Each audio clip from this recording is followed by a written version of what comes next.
Good afternoon my dear student, I hope you all are well. हमने chapter number 1 का revision complete कर लिया था।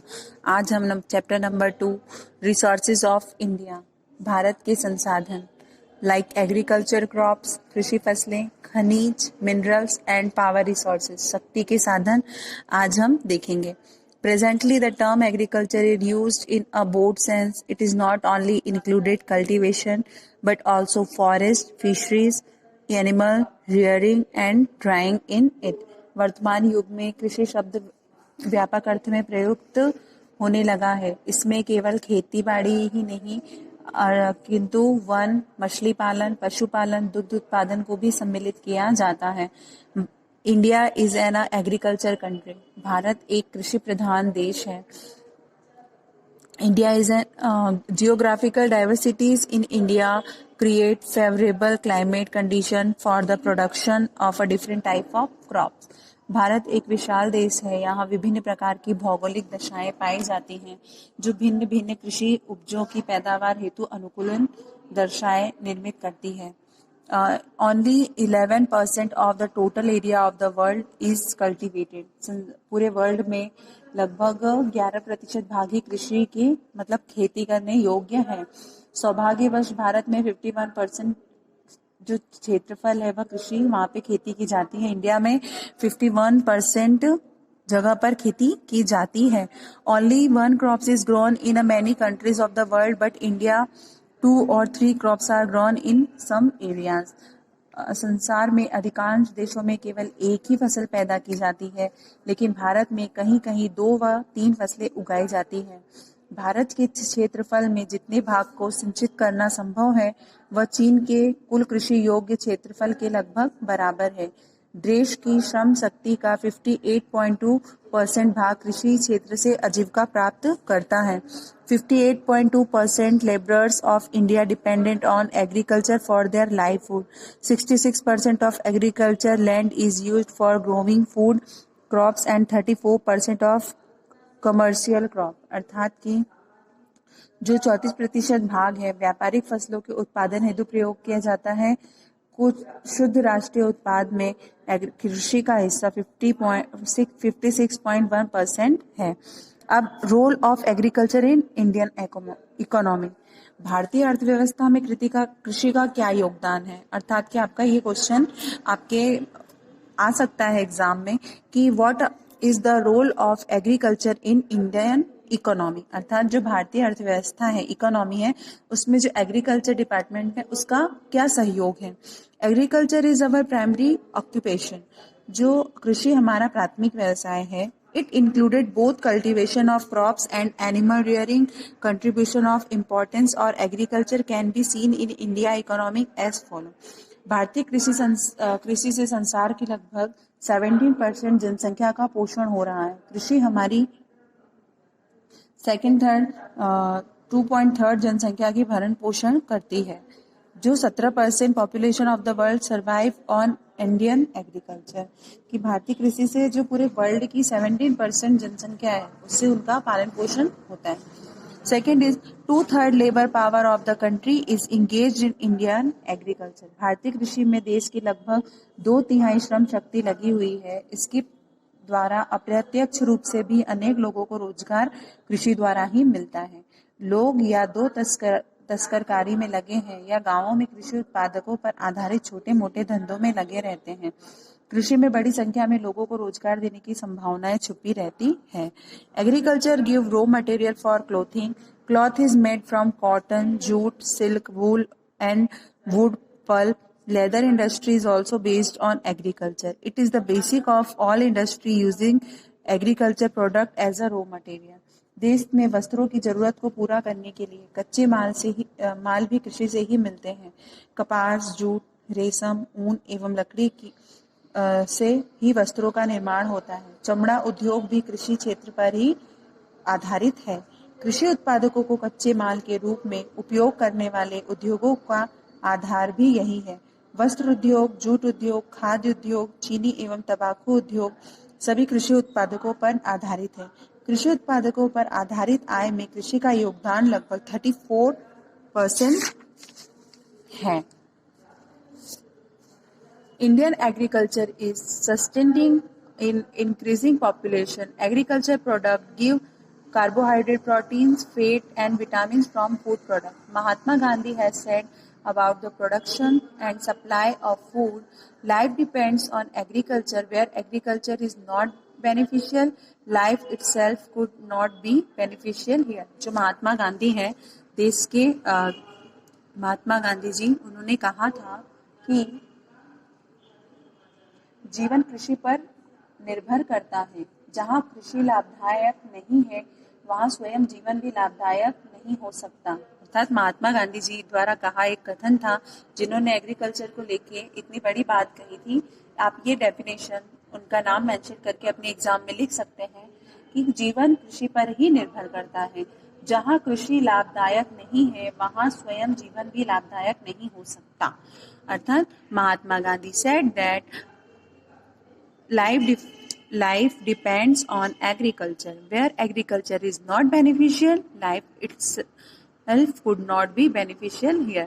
Now, important crops of India and their distribution. जो भारत की मुख्य फसलें और उनको किस तरह से उनका डिस्ट्रीब्यूशन किया गया है। भारत में फसलों का वर्गीकरण according to, first of all according to season and according to study. According to season kharif crops, rabi crops and zaid crop. Kharif फसलें, रबी फसलें और जायद फसलें। According to study food crops, जो मतलब खाद्य फसलें हैं। कैश एंड कमर्शियल क्रॉप, नकद एवं व्यापारिक फसलें। अब पहला पॉइंट इसमें हम आप मेंशन कर सकते हैं इस तरह का डायग्राम बना के, इम्पोर्टेंट क्रॉप्स ऑफ इंडिया, मतलब जो इंडिया की जो महत्वपूर्ण फसलें हैं वह distribution of the crops in India according to season, एक सीजन के द्वारा होता है, और अकॉर्डिंग टू अध्ययन की दृष्टि, अकॉर्डिंग टू स्टडी। खरीफ फसलों के बारे में आप लिख दीजिए कि वो किस टाइप की होती हैं। The crops which are sown in the beginning of rainy season June to July and ready to reap by the end of spring season after Dussehra October to November are called kharif फसलें। अर्थात कि वे फसलें जो वर्षा ऋतु के आरंभ में अर्थात जून जुलाई से बोई जाती हैं एवं दशहरे के बाद शरद ऋतु के अंत में अक्टूबर नवंबर तक तैयार हो जाती हैं, वह खरीफ फसलें कहलाती हैं। मॉनसून के आगमन पर बोई जाने वाली प्रमुख खरीफ फसलें हैं जैसे कि rice, jowar, bajra, maize, soybean, sugarcane, cotton, groundnut, sesame are the kharif crops. अर्थात कि चावल, ज्वार, बाजरा, मक्का, सोयाबीन, गन्ना, कपास, पटसन, तिल्ली, मूंगफली आदि जो है खरीफ फसलें। आप इस तरह से खरीफ फसलें को मेंशन कर सकते हैं, अच्छे से डिस्क्राइब कर सकते हैं। Then second is rabi crop. This the crop which are sown in October November after Dussehra are ready to reap by the beginning of summer season in March April are called rabi फसल। जो फसलें शरद ऋतु के आगमन पर दशहरे के पश्चात अर्थात अक्टूबर नवंबर में बोई जाती हैं और जो गर्मी की ऋतु में के आरंभ में मार्च अप्रैल में तैयार हो जाती हैं, वह रबी फसलें कहलाती हैं। जैसे कि like wheat, gram, barley, mustard, tobacco are the main rabi crop. गेहूं, चना, जौ, सरसों, तंबाकू आदि सभी रबी फसलें हैं। जैद क्रॉप्स अर्थात की जो जायद फसलें होती हैं। The crops grown in summer specially vegetable and green fodder are called zaid crops. विशेषतः गर्मी की ऋतु में पैदा की जाने वाली सब्जियों और हरे चारे की खेती को जैद फसलें कहा जाता है। और अब according to study food crops, अब आप उसे डिस्क्राइब करिए। खाद्यान्न फसलों से हमारा आशय उन फसलों से है जो भोजन के लिए मुख्य पदार्थ को तैयार करती है, जैसे कि चावल, गेहूं, ज्वार, मक्का, बाजरा, चना, अरहर। इस तरह का आप उसे अच्छी तरह से डिस्क्राइब कर सकते हैं। Now wheat. अब वीट किस एरिया में मतलब पाया जाता है? Uttar Pradesh, Punjab, Haryana, Madhya Pradesh, Bihar, Rajasthan. Maharashtra, West Bengal, Uttarakhand. Rice West Bengal, UP, Punjab, Andhra Pradesh. बाजरा राजस्थान। इसलिए आप इनमें से कुछ 2-3 या एटलीस्ट 4 नाम्स तो आप उसमें कर सकते हैं, मतलब डिस्क्राइब करके ये सब चीजें किन राज्यों में या किस राज्य में उत्पन्न होती हैं, हम उसको डिस्क्राइब कर सकते हैं। जो cotton, jute, rubber, spices, cashew nut, मतलब ये सब हमारे इंडिया के किस क्षेत्र में होता है, हम वो सभी डिस्क्राइब कर सकते हैं। Now our next point is type and method of farming.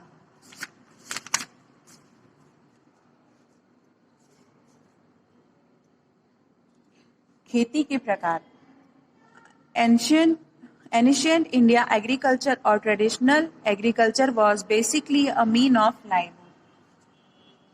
खेती के प्रकार एवं प्रणाली के ज्ञान पर हम निकटस्थ उन्नत प्रक्षेत्र का भ्रमण करवाया जाता है। प्राचीन कृषि या पारंपरिक कृषि आजीविका प्रदान थी, केवल आवश्यकताओं की पूर्ति एवं स्थानीय बाजार की मांग को ध्यान में रखकर ही पहले कृषि की अर्थात खेती किया जाता था।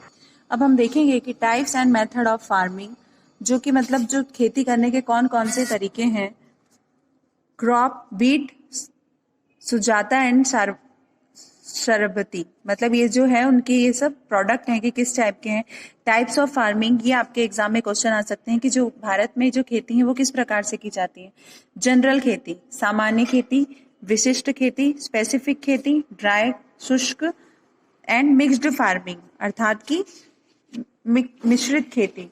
और एक है लास्ट पॉइंट है इरिगेटेड फार्मिंग, अर्थात की जो सिंचित खेती है। इस प्रकार आपके एग्जाम में क्वेश्चन आ सकते हैं कि right the types of farming.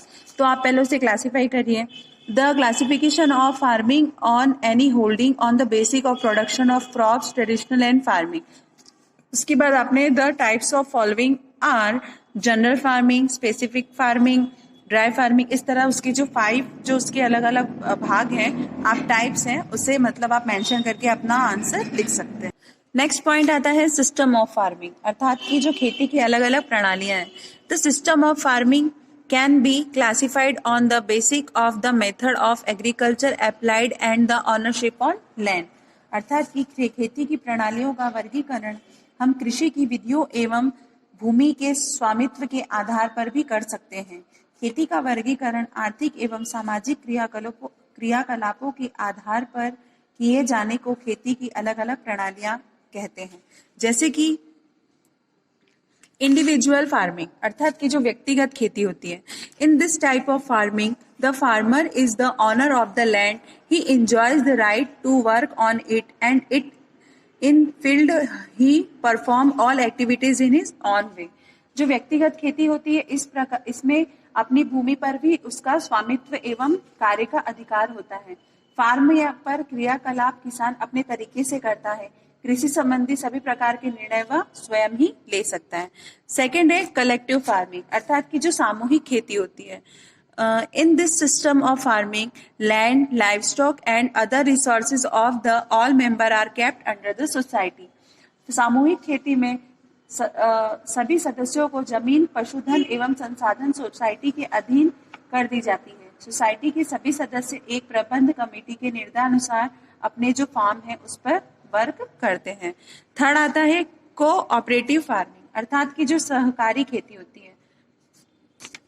Under the system of farming, all the agriculture activities and holding of farmer, collectivity and voluntary are united with each other, अर्थात कि इस प्रकार की खेती में कृषि क्रियाएं या उनका भाग सामूहिक तौर पर अलग अलग इकट्ठे किए जाते हैं।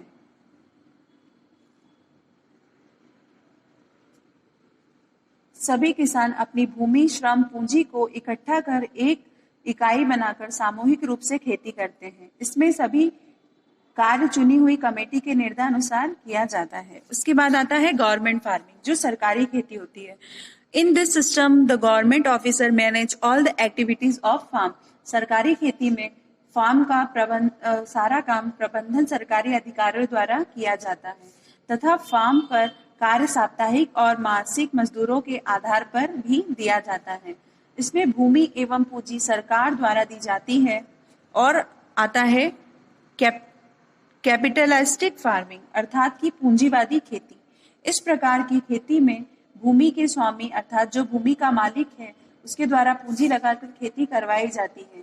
खेती का प्रबंधन मैनेजर को वेतन देकर कराया जाता है। फायदा या नुकसान की जिम्मेदारी उद्यमी की होती है।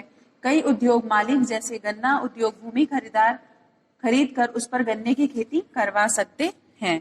इस तरह का आप सिस्टम ऑफ फार्मिंग में इंडिविजुअल फार्मिंग, कलेक्टिव फार्मिंग, इस तरह इसके अलग अलग जो टाइप्स हैं उसको डिस्क्राइब करके उसके बारे में आप लिख सकते हैं।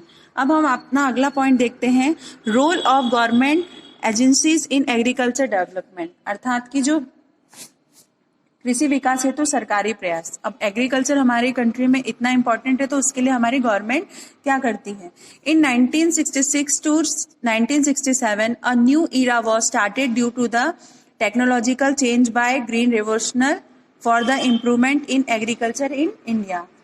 हरित क्रांति का भारत में कृषि की उन्नति हेतु 1966 से 1967 में हरित क्रांति द्वारा तकनीकी परिवर्तन कर कृषि क्षेत्र में नए युग का प्रारंभ हुआ, जिसे हरित क्रांति, ग्रीन रेवोल्यूशन। अब इसके बारे में हम नेक्स्ट वीडियो में देखेंगे।